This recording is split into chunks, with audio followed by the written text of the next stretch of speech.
Bonjour tout le monde, j'espère que vous allez bien. Alors, nous allons dans cet exercice, d'accord, voir un peu comment déterminer les réactions externes et internes, d'accord, sur, c'est-à-dire un problème de résistance des matériaux. Donc, on change un peu aujourd'hui, d'accord, mais on va toujours rester dans le même cadre, c'est-à-dire différents exercices. Alors, nous avons ici une poutre. Sur cette poutre, qu'est-ce que vous avez? Vous avez une charge uniformément répartie.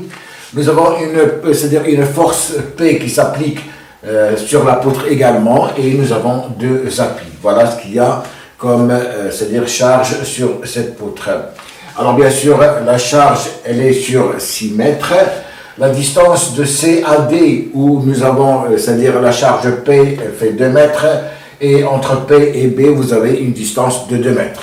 Alors bien sûr, la première des choses que nous allons faire, nous allons commencer par déterminer les réactions RA et RB, puisque on nous donne Q qui est égal à 400 décanewtons par mètre, et on nous donne P qui est égal à 600 décanewtons, donc on ne connaît pas RA et on ne connaît pas RB. C'est ce que nous allons commencer par déterminer. Alors bien sûr, on va commencer par choisir un repère orthonormé sur lequel nous allons bien sûr travailler. Donc je vais prendre comme repère AX, AY, mon repère orthonormé. Alors bien sûr, les réactions RA et RB, comme j'ai des appuis simples, donc RA va être dirigé dans le sens de Y et RB va être dirigé également dans le sens Y. Donc je viens de tracer la réaction RA et la réaction RB. Donc voilà ce que nous avons, d'accord, comme différentes charges qui sont appliquées sur ma poutre. Alors je vais commencer, d'accord, pour traiter cet exercice. C'est un exercice qui va commencer comme un exercice simple, c'est-à-dire de statique. Et puis après, bien sûr, les sollicitations internes au niveau de la poutre, nous allons travailler avec, c'est-à-dire, on va passer sur, c'est-à-dire la résistance des matériaux. Alors, pour déterminer les différentes réactions qu'on ne connaît pas, nous allons appliquer le principe fondamental de la statique, qui dit que la somme des forces extérieures, égale à 0, d'accord, et la somme des moments, d'accord, on va le prendre par rapport à un point, donc on va le prendre par rapport au point A, d'accord, des forces extérieures égale à 0. Voilà les deux théorèmes principaux, d'accord, du principe fondamental de la statique. Alors, si j'applique, c'est-à-dire le théorème 1, donc ça c'est 1, ça c'est 2. Alors, si je prends 1, bien sûr, sur X, je n'ai rien, je n'ai aucune, puisque toutes les forces sont perpendiculaires à X. Donc, sur l'axe AX, c'est-à-dire je vais avoir toutes les forces égales à 0. Sur l'axe AY, qu'est-ce que je vais avoir? Je vais avoir, bien sûr, RA. D'accord. Je vais avoir Q, qui est la force globale d'accord, de la charge et qui est appliquée au centre de ma charge, c'est-à-dire Q, je vais la représenter. Donc je viens de représenter la force Q, voilà, d'accord, elle est au centre de ma charge, c'est-à-dire de toute ma charge, donc elle est dirigée vers le bas, bien sûr, ici je vais avoir moins Q, d'accord, moins P et plus RB. Tout ça égale à 0. Donc voilà un peu, c'est-à-dire le premier principe des sommes des forces extérieures égale à 0. Le deuxième, donc ici je vais avoir, bien sûr, je vais avoir RA, d'accord, plus RB, qui est égal à Q plus P. Voilà la valeur de RA plus RB. Et j'ai bien sûr deux inconnus, donc je suis obligé de passer par le deuxième théorème, d'accord, somme des moments de force extérieure égale à 0. Alors ici, RA plus RB, bien sûr, va être égal. Ici, Q va être égal à, j'ai 400 multiplié par 3, par 6, puisque j'ai 6 mètres, donc 400 multiplié par 6, ça fait 2400, plus P qui est égal à 600, donc ça fait 3000 décanewtons. Donc 3000 décanewtons. Donc voilà, RA plus RB égale à 3000 décanewtons.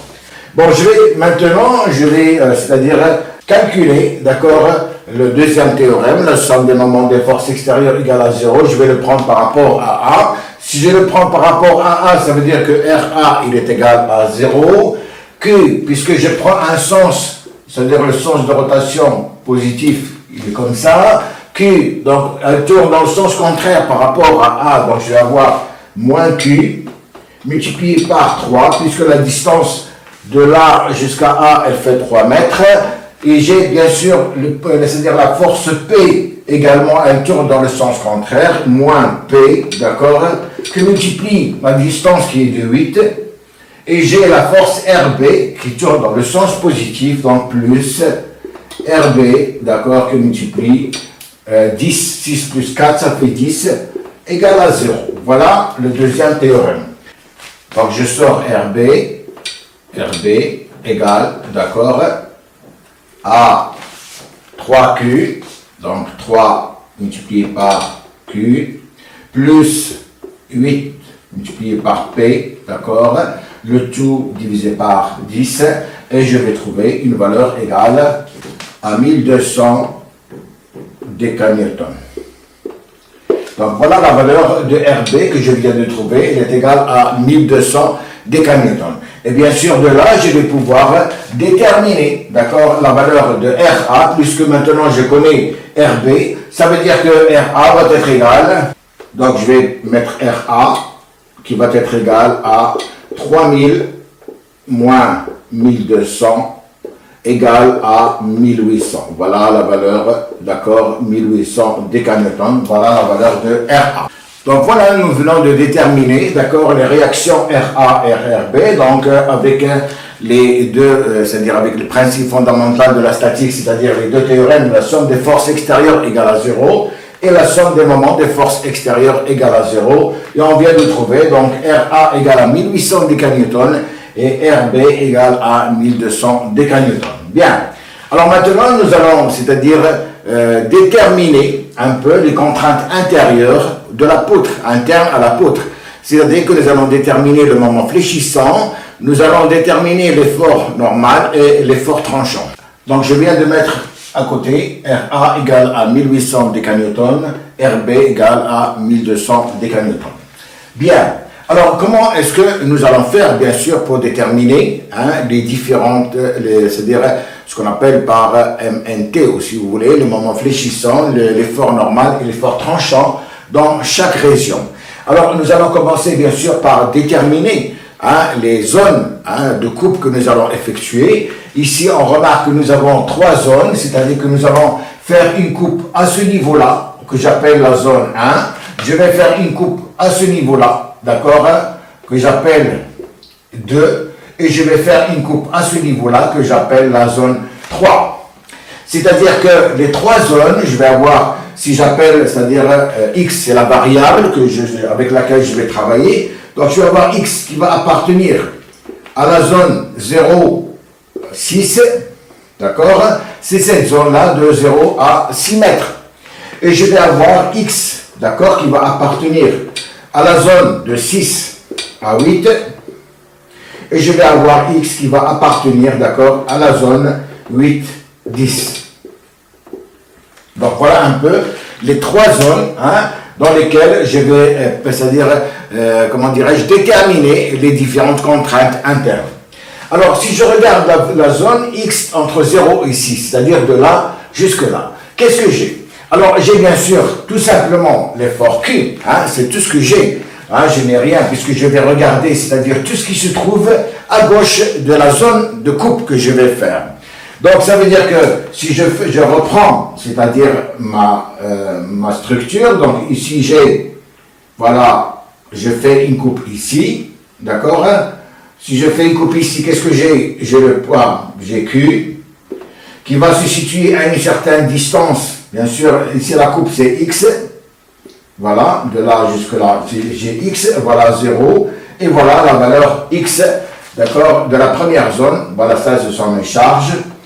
Alors qu'est-ce que j'ai? J'ai le poids, bien sûr, et j'ai ici, j'ai l'effort T à ce niveau-là, donc j'ai T, l'effort tranchant, d'accord, et j'ai bien sûr l'effort normal N.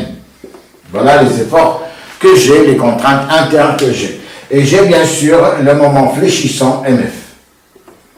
Voilà ce que j'ai. Hein? Donc j'ai le poids Q, c'est-à-dire Q qui représente la charge que j'ai ici. J'ai la contrainte T, c'est-à-dire l'effort tangentiel, et j'ai l'effort normal, et j'ai le moment fléchissant. Donc je dois déterminer bien sûr ces trois valeurs. Alors je vais commencer par déterminer T et N. Donc T et N, je vais les calculer de la même façon que tout à l'heure. C'est-à-dire que je vais appliquer les deux principes fondamentaux, d'accord, de la statique. Alors, si je prends la somme des forces extérieures égale à 0, si je projette sur l'axe AX, qu'est-ce que j'ai? J'ai uniquement la force L, d'accord, qui est dirigée dans le même, c'est-à-dire sur l'axe AX. Et comme les autres forces sont perpendiculaires, c'est-à-dire sont égales à 0, ça veut dire ici, sur X, d'accord, sur AX, je vais avoir N égale à 0 tout simplement. Hein, on est bien d'accord. Alors sur l'axe AY, qu'est-ce que je vais avoir? Je vais avoir bien sûr Q, moins Q, pardon, je vais avoir ici déjà RA, il ne faut pas l'oublier, donc je vais mettre ici RA, il ne faut pas l'oublier, d'accord? Voilà, j'ai la force RA, qu'on ne doit pas oublier, d'accord? Donc qu'est-ce que j'ai? J'ai plus RA, voilà RA, moins Q, d'accord? Et moins T égale à 0. Voilà ce que j'ai. Hein? Donc, de là, je vais pouvoir sortir T, hein, puisque T c'est l'inconnu actuellement. T va être égal à Q moins, puisque j'ai un signe moins ici, donc va être égal à RA moins Q. Donc T égale à RA moins Q. Voilà la valeur de T. Elle est égale à RA moins Q. Bien. Alors bien sûr Q, je ne la connais pas, puisque Q, normalement, elle est égale à Q, petit q qui multiplie X. Hein? Tout à l'heure, on avait la valeur de 6 mètres, maintenant, c'est-à-dire, je l'appelle X tout simplement. Ça veut dire que T va être égal, RA, on a dit c'est 1800, moins Q qui multiplie X. Voilà la valeur de T. Hein? Et ça va être égal à 1800, et Q, il est égal à 400 moins 400X. Voilà la valeur de T, si vous voulez, entre 0 et 6. T est égal à 1800 moins 400X. Alors, je vais noter cette valeur ici également pour mettre plus d'espace. Donc voilà, je viens de noter, c'est-à-dire dans la zone 0,6, T égale à 1800 moins 400X. Bien. Maintenant, je dois déterminer le moment fléchissant. Alors, MF, automatiquement, je vais passer par la somme des moments je vais le prendre par rapport à A, des forces extérieures, d'accord, égale à 0. Alors, par rapport à A, qu'est-ce que je vais avoir? RA, déjà, elle va s'annuler, puisque, c'est-à-dire, je prends comme repère, c'est-à-dire l'origine A, hein, c'est par rapport au point A, mon origine. Qu'est-ce que je vais avoir? Je vais avoir Q qui va tourner dans le sens contraire, donc ça va me donner moins Q que multiplie X sur 2, d'accord, puisque je ne connais pas la valeur, puisque c'est la moitié, donc X divisé par 2. Je vais avoir T, d'accord, qui tourne également dans le sens contraire, moins T, d'accord, que multiplie X, plus MF, que je cherche, égale à 0. Donc voilà, c'est-à-dire la valeur du moment par rapport à A des forces extérieures. Je suis en train de chercher MF, donc MF va être égal à Q multiplie X sur 2 plus TX. Elle va être égale, Q normalement c'est combien? Q c'est QX, d'accord? Ça va être égal à petit q qui multiplie X, multiplié par X sur 2, plus T, d'accord, multiplié par X. Et T, on a bien trouvé tout à l'heure, elle est égale à 1800 moins 400X. Ça veut dire que ça va être égal, ici, donc Q, X carré sur 2, d'accord, plus T qui est égal à 1800 plus 1800, donc si je multiplie par X, donc 1800X, d'accord, et j'ai moins 400, donc moins 400X carré.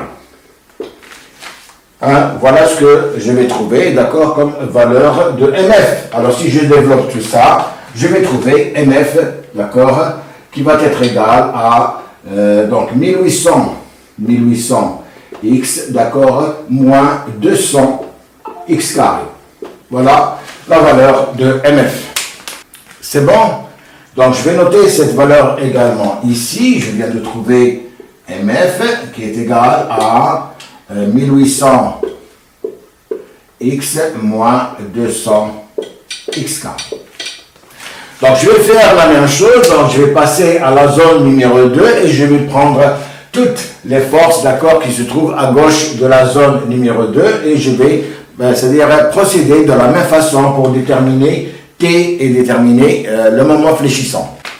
Alors, dans la zone 2, je vais avoir bien sûr ma charge, d'accord, voilà la charge que j'ai, d'accord, et je vais avoir bien sûr ici, donc je suis dans cette zone, d'accord, donc je suis, c'est-à-dire je vais faire une coupe ici, donc là j'ai ma charge Q, j'ai le point A, et ici bien sûr j'ai X qui va se positionner de là jusque là, voilà le X que j'ai, et j'ai ici bien sûr la réaction RA, voilà ce que j'ai, RA, j'ai bien sûr Q, voilà, et j'ai ici bien sûr à ce niveau là, hein, comme tout à l'heure, j'ai l'effort tranchant T, et j'ai l'effort normal, d'accord, donc je vais le prendre, pardon, je vais le prendre ici, voilà T, pardon, ici, et j'ai l'effort normal N. D'accord, c'est bon? Donc je vais procéder de la même façon. Alors, je vais commencer par le premier théorème qui me dit que la somme des forces extérieures égale à 0. Donc sur X, je vais avoir N égale à 0. Donc je vais commencer par la somme des forces extérieures égale à 0. Alors sur AX, j'ai toujours N égale à 0. Hein, c'est normal. Sur AY, qu'est-ce que j'ai? J'ai la force RA, c'est-à-dire la force Q, donc moins Q, et j'ai T, d'accord, que je cherche, moins T, égale à 0. Donc je vais sortir T, d'accord, qui va être égal à RA moins Q, tout simplement. RA, on avait trouvé tout à l'heure 1800 décagnétons, donc 1800. Et Q, on avait trouvé tout à l'heure 2400, d'accord, puisque c'est, comment dirais-je, c'est 6 qui multiplie, c'est-à-dire Q, c'est 400 multiplié par 6 mètres, donc 2400. Et je trouve T, d'accord, qui est égal à moins 600 décagnétons. Voilà la valeur de mon effort tranchant, il est égal à moins 600 décagnétons. D'accord? Donc, dans la zone 6, 8, voilà la valeur de T. Bien, alors nous allons déterminer maintenant MF. D'accord? Puisque j'ai ici MF également, donc le moment fléchissant. Donc MF, je vais le calculer de la même façon que tout à l'heure. Donc la somme des moments des forces extérieures, donc je vais le prendre par rapport à A, égale à 0. Donc la somme des moments par rapport à A des forces extérieures égale à 0. D'accord? Donc par rapport à A, automatiquement, RA, elle est égale à 0. Je vais avoir, si je prends comme sens positif, comme ça, Q qui va tourner dans le sens contraire, donc moins, je vais avoir moins Q qui multiplie toujours 3, 3 mètres, puisqu'elle est au centre de la masse que je trouve ici. Qu'est-ce que je vais avoir? Je vais avoir T, alors moins T, c'est ça, moins T, d'accord, que multiplie X, d'accord, et plus MF. Donc MF, je vais tirer MF, va être égal à 3 qui multiplie Q, qui est égal, donc 3Q, d'accord, plus Tx. Voilà la valeur de MF. Si je développe 3Q, ça veut dire 3 que multiplié par Q, qui est égal normalement 2400 fois 3, ça fait 7200. 7200 plus, et T, normalement c'est moins 600, donc ici je vais avoir 7200 moins 600 que multiplie X. D'accord? Ça veut dire, voilà la valeur de MF, elle est égale à 7200 moins 600X. Alors, qu'est-ce qu'on remarque? Ici, bien sûr, sur une charge, j'ai une, c'est-à-dire, comment dirais-je, une forme parabolique, parce que j'ai trouvé 1800x moins 200x carré, donc c'est une équation deuxième degré, sur une ligne droite, d'accord, c'est-à-dire là où il n'y a pas de charge, je viens de trouver, puisque j'ai fait une coupe à ce niveau-là, d'accord, là où il n'y a pas une charge uniformément répartie, je viens de trouver une ligne, c'est-à-dire une équation d'une ligne. Alors, si je dérive cette équation, d'accord, si je la dérive, automatiquement, je vais retrouver moins 600 que j'ai ici. D'accord? Bien. Donc, voilà la valeur de NF. C'est bon? Bien. Alors, il me reste maintenant la troisième coupe que je vais faire à ce niveau. Donc, à ce niveau, soit que je prends, c'est-à-dire toutes les forces qui se trouvent, c'est-à-dire à gauche, ou bien je prends tout simplement les forces qui se trouvent à droite, et à ce moment-là, d'accord, je dois attribuer un signe moins, d'accord? Donc, on va continuer de la même façon pour ne pas, c'est-à-dire on va faire, c'est-à-dire on va prendre cette fois-ci, on va couper, c'est-à-dire la zone 3, et prendre uniquement les forces qui se trouvent à la droite, puisque je ne vais avoir qu'une seule force. Par contre, si je travaille dans la zone gauche, j'ai RA, j'ai Q et j'ai P. Hein, j'ai plusieurs forces, donc ça me donne beaucoup, c'est-à-dire un calcul très long. Alors, on va faire comme ça. Donc, la zone 3, je vais la calculer de cette façon, d'accord? Voilà la zone 3. Je vais prendre ici, c'est le point B. Donc, j'ai la réaction RB. Voilà la réaction RB que j'ai. À ce niveau-là, bien sûr, comme j'ai dit, je vais prendre le contraire, puisque l'effort T tout à l'heure que j'ai pris, il était toujours dirigé vers le bas. Cette fois-ci, je vais prendre T dirigé vers le haut, comme ça. Voilà, T. Et je vais prendre, bien sûr, N dirigé, d'accord, dans le sens contraire, grand N, pour garder l'équilibre. Hein? Et je vais prendre MF, d'accord, qui va être dans ce sens. Donc, je vais calculer maintenant, d'accord, T, N et NF de la même façon. Alors, si je prends, c'est-à-dire le premier théorème, la somme des forces extérieures égale à 0, je n'ai, d'accord, sur AX, plutôt sur l'axe AX, je vais avoir toujours N égale à 0. Donc, sur AX, je vais avoir toujours N égale à 0. Hein? C'est toujours la même chose. Alors, sur l'axe AY, qu'est-ce que je vais avoir? Alors, sur AY, d'accord, je vais avoir RB, d'accord, plus T égale à 0. De là, je vais pouvoir tirer T, d'accord, donc T est égal à moins RB, tout simplement. Est égal à moins 1200 décanewtons. Voilà la valeur de T. Hein, sur, c'est-à-dire, comment dirais-je, sur le dernier tronçon ici. Donc, je vais le marquer dans la zone 8, 10, je viens de trouver T égale à 1200 décanewtons. Donc, dans la zone 8, 10, je trouve T égale à moins 1200 décanewtons. Voilà la valeur de T.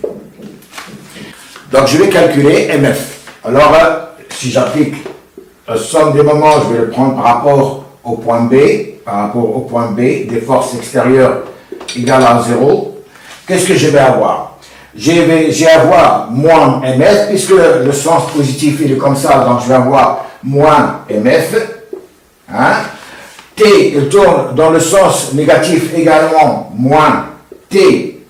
Alors, bien sûr, T que multiplie, alors cette valeur-là, de là jusque là, d'accord, elle va être égale à, comment dirais-je, de là jusque là, j'ai 10 mètres, et puis de là jusque là, j'ai x, d'accord, j'ai la valeur x, Donc, je vais avoir 10 moins x. Ça, c'est la valeur que j'ai ici. C'est la valeur 10 mètres moins x. Donc, moins t facteur de 10 moins x. Égale à 0. Je vais sortir mf. Donc, mf qui va être égal à t facteur de 10 moins x. Voilà la valeur de mf que je suis en train de chercher. Si je développe, mf va être égal, d'accord, t.